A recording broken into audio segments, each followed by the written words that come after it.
Please welcome to News Mongolian MNB World. I'm Jugder Rambold. And for our top stories, the Welcome Home exhibition is on view at the Mongolian Natural History Museum until March 17.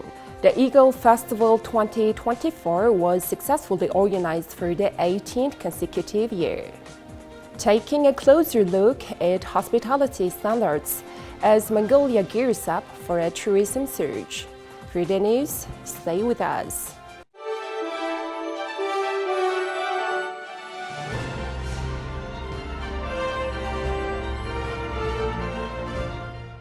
In a remarkable showcase of international cooperation, the Welcome Home exhibition has opened its doors, featuring a stunning collection of 21 fossils representing 8 different species. The exhibition takes center stage at the Mongolian Natural History Museum until March 17th. The exhibition features around 40 fossils from 6 different dinosaurs found in Mongolia. Their repatriation is a significant victory against the illegal trade of cultural and natural artifacts.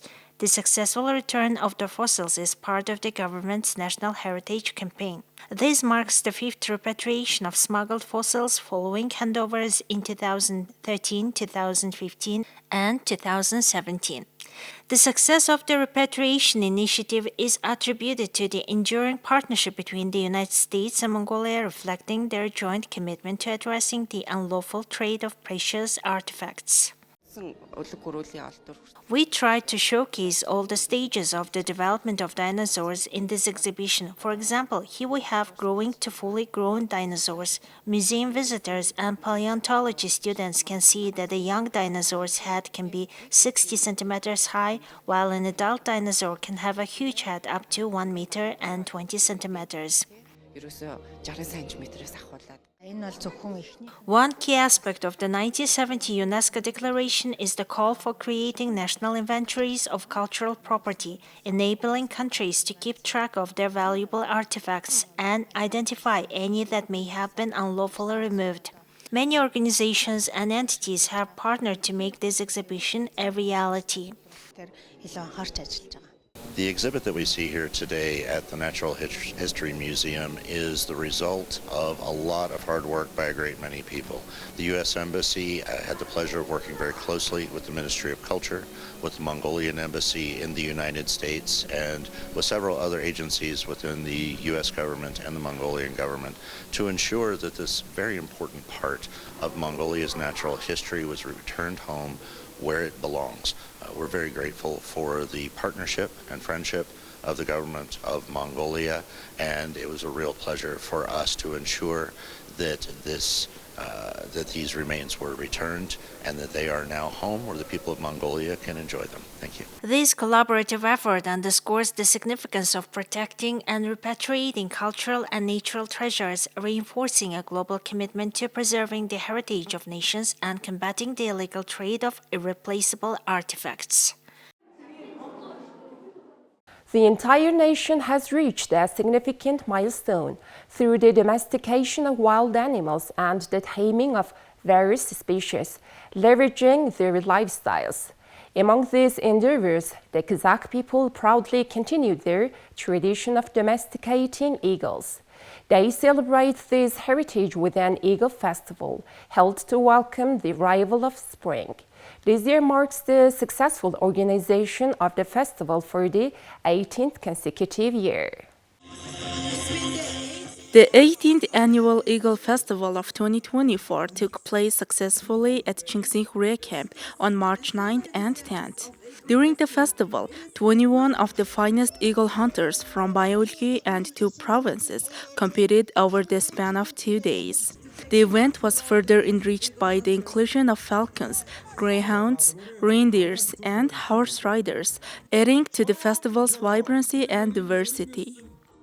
The Mongolian government has declared the period from 2023 to 2025 as the years to visit Mongolia. Last year, Mongolia welcomed an unprecedented 680,000 tourists. In light of this, efforts are underway to devise further policies aimed at showcasing our distinctive nomadic traditions and cultural heritage to visitors. All of Mongolia's activities have been integrated into a comprehensive tourism calendar. Additionally, significant changes have been implemented in our management strategies. We are proactively planning for the upcoming year and ensuring tourists are informed about the events in Mongolia well in advance, with notifications being sent out at least a month ahead. The Eagle Festival was originally hosted in Bayoulgi province, but has been held in Ulaanbaatar since 2008. This relocation has significantly aided in publicizing the heritage and culture of the Kazakh people, as well as in attracting a large number of tourists to the festival. Yeah, it's my first time to the Eagle Festival, and I'm really happy to be here. For a long time, I've seen about the eagles, and I've read a little bit about the Kazakh tradition with the eagles, and I've never had the opportunity before. So today is really nice, and it's also very relaxed. So there's lots of opportunity to see and to take photographs and to mingle. I think one of the things I've enjoyed the most is I've been able to meet up close with some of the herders and their horses and the eagles. I didn't expect to be able to see them so closely, or to even see them against the backdrop of the mountains and the fields, because we're in the middle of the city and yet it feels a bit like we're outdoors. The Eagle Festival so far is amazing. It's so amazing to see the eagle hunters. They look so majestic and just so strong, and it's really amazing to see this cultural heritage and people celebrating their culture. I didn't know what to expect. It's very nice. There's lots of people, very nice booths, lots of vendors, very nice facilities for my kids and me. Over the course of 2 days, 21 of the best eagle hunters competed successfully in 3 types of competitions, showcasing their skills. Among these competitors, the youngest was 28-year-old Nauriz Bek. As Mongolia witnesses a steady increase in tourist numbers, questions arise about the country's preparedness in the hospitality industry and whether it meets international standards. Efforts are underway to promote tourism, but challenges persist, particularly in tour camps meeting international standards.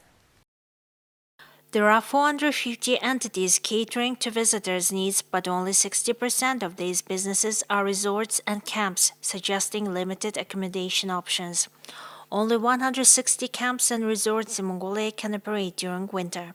To address this issue, the government has allocated 1.8 billion Mongolian tugrix to support the winter operations of tour camps. This funding is being provided to enhance their facilities, infrastructure, and services to meet and exceed international hospitality standards. 88,000 people are employed in the tourism sector.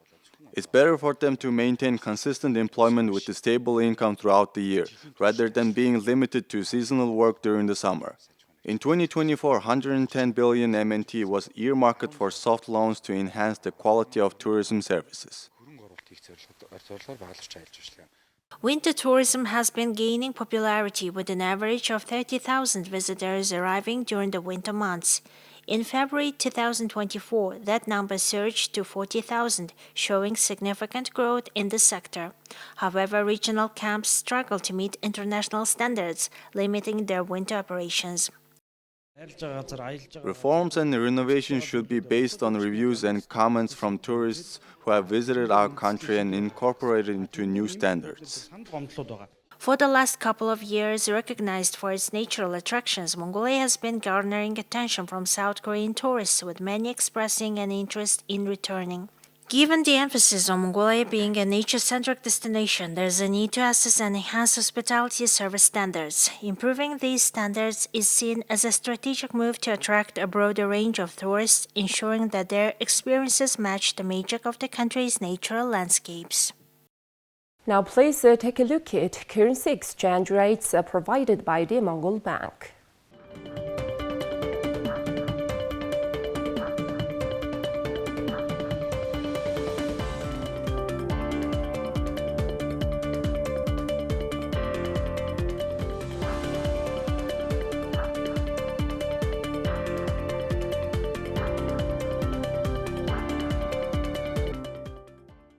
Now please have foreign news partnered with international news agencies.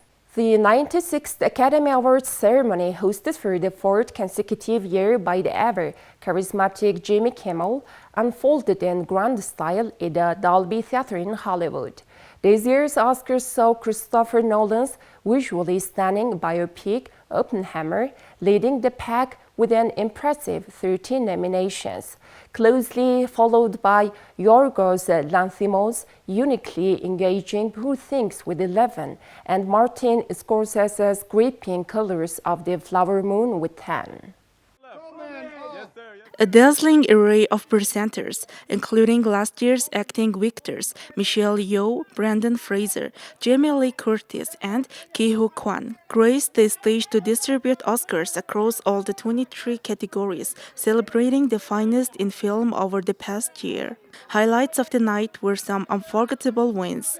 Cillian Murphy clinched the Best Actor in a Leading Role for his intense performance in Oppenheimer, while Emma Stone captured the Best Actress in a Leading Role award for her work in Poor Things. In the supporting categories, Dwayne Joy Randolph earned Best Actress in her supporting role for The Holdovers, and Robert De Niro was honored with Best Actor in a supporting role for his role in The Killers of the Flower Moon. The Boy and the Heron, crafted by legendary Hayao Miyazaki and Toshio Suzuki, was celebrated as the best animated feature film, further cementing Miyazaki's legacy in the world of animation. Notably, Oppenheimer didn't just lead in nominations, it dominated several major categories, securing Best Cinematography, Best Directing for Christopher Nolan, Best Filming Editing, Best Music or Original Score, and the coveted Best Picture, showcasing the film's technical prowess, artistic excellence, and overwhelming impact on both critics and audiences alike.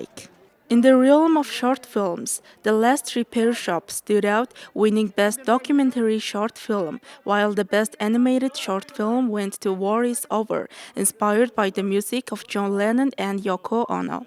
The evening also put the spotlight on musical talents, with What Was I Made For from Barbie, penned and performed by Billie Eilish, and Phineas O'Connell taking home the award for Best Music or Original Song. In the writing categories, American Fiction, adapted by Cord Jefferson, was lauded for Best Writing or Adapted Screenplay, marking a significant achievement in storytelling. As the curtain closes on this year's Oscars, the awards have once again highlighted the diversity, creativity, and brilliance of global cinema, with Oppenheimer's sweeping victory underscoring the enduring power of masterful filmmaking and storytelling. Of how to stop this invasion. All right, that's all for today. Thank you for staying tuned. We'll see you next time with more news and updates. Have a good day.